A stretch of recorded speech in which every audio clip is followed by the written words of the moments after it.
Hey team, the Lambert here. My job this evening is to walk you through the first 5 vocabulary words from the Glass Castle. So here's how we'll do it. First, I'll show you the word in context, that is, in the sentence in which it appeared in the book.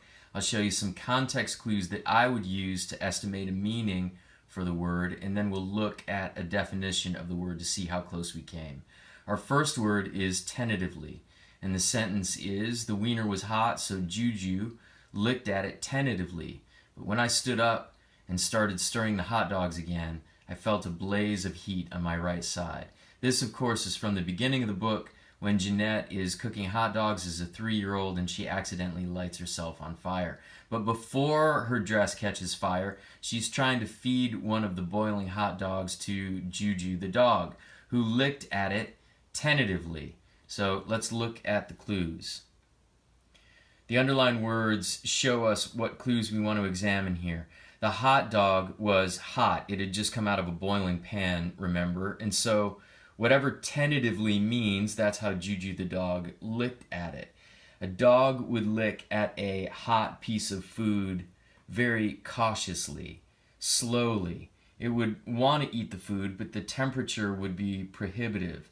So the dog would be hesitant as it licked at the hot dog or the piece of food. Those might be good guesses as to a meaning for the word tentatively. Let's take a look. Tentatively means lacking confidence or hesitantly, so we came pretty close. Here's word 2. It was a disgusting low-class habit, and the nurse should have consulted her before encouraging me in such vulgar behavior.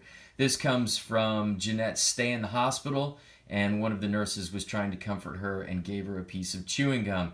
And Rosemary, Jeanette's mother, was not at all happy that the nurse had introduced her to this vulgar behavior, this vulgar habit. On to the context clues. The underlined portion shows you the clues that I would look at most closely. Whatever vulgar behavior means, it's connected to this underlined phrase, disgusting low-class habit. It, chewing gum, according to Rosemary, was a disgusting habit, a low-class habit. So that must be a close approximation of what vulgar means. Here's the definition. Indecent, rude, crude, tasteless, classless. Again, we came pretty close using nothing more than clues from inside the sentence itself. Disgusting and low class got us very near to the definition. Here's word 3, rousing. To distract us kids, Mom got us singing songs like Don't Fence Me In and This Land Is Your Land, and Dad led us in rousing renditions of Old Man River and his favorite, Swing Low Sweet Chariot. This comes from one of the episodes in the book when the family pulled the skedaddle.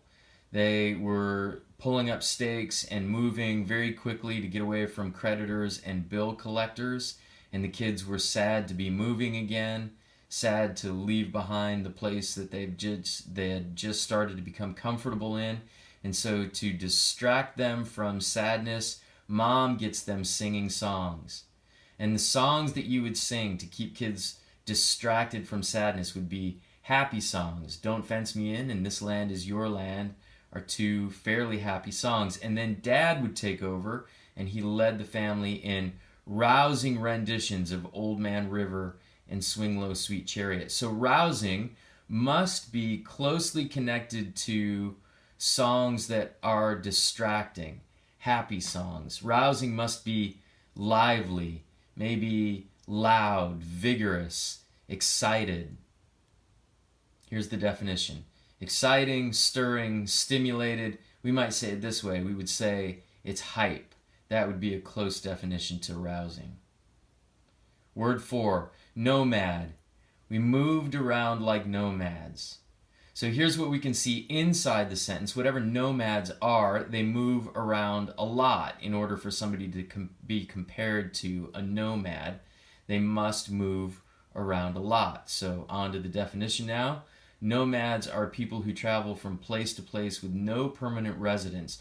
Traditionally, these were tribes or people groups who were trying to find pastures for their livestock, their cattle, their sheep, their horses. So to be nomadic means to move around a lot, even if you're no longer looking for grasslands to pasture your livestock. If you're a nomad, you move around a lot and you never settle down, much like the Walls is. Number 5, desolate. The more desolate and isolated a place was, the better Mom and Dad liked it. This sentence is speaking of the places that Rosemary and Rex Walls chose to settle their family in for a short period of time. And they tended to prefer places that were desolate and isolated. They liked those places best. So here's the clue we want to look at. Whatever desolate means, it's connected to isolated. There is a coordinating conjunction there, and desolate is closely related to isolated. And I know that isolated means lonely, remote, far away from every place else. So desolate must go along with that loneliness, remoteness, that far away from every place elseness, if we can say it that way. And when I think about isolated places, I think to myself, oh, well, there's nothing there. So desolate must mean empty. Here's the definition. Deserted of people, depressingly empty or bare. So desolate doesn't just mean empty, it is further up the tone ladder. It's a little bit more intense than just empty. It is depressingly empty or bare.